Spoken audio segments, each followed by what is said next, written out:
ayun. O, 'di ba, alam nyo kung bakit masaya si Blue? Kasi ano na kami, meron na kami sahod galing kay Meta. Thank you guys. Unang-una, nagpapasalamat ako kay Lord sa mga followers ko syempre, sa mga non-followers. So, thank you so much. No, maraming maraming salamat din. Meron na kami ganun starting. Excuse me. Starting po. So, alam ko sa first maliit yun siya, pero alam ko post lang ng post, upload lang ng upload, maglaki din yan. So, kayo guys, ini-encourage ko kayo na huwag kayo mapagod, huwag kayo masawa. Post lang ng post, lalo na sa mga picture. Sa bonuses guys, malaki talaga siya.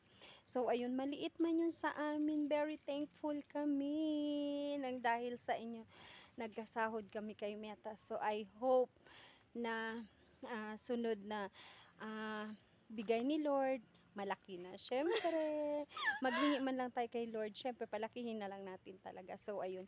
Alam nyo, kung anong gawin ko doon. Una, bigyan ko si Lord. Kasi wala ako nun. Wala kami ni Blue Eyes nun kung hindi dahil kay Lord. No? Di ba first? Si Lord talaga ang una natin pasalamatan. Kaya, Thanksgiving, ganun. Bigyan natin si Lord. Syempre. Pangalawa, si Blue Eyes ko.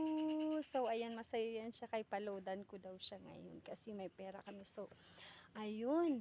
Again, thank you so much. Maraming maraming salamat, followers. All of you.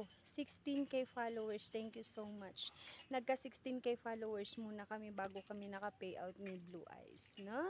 So, thank you so much sa blessings. Thank you, Lord. Maraming maraming salamat. Thank you for watching, guys. Say, I love you. Say thank you. Thank you.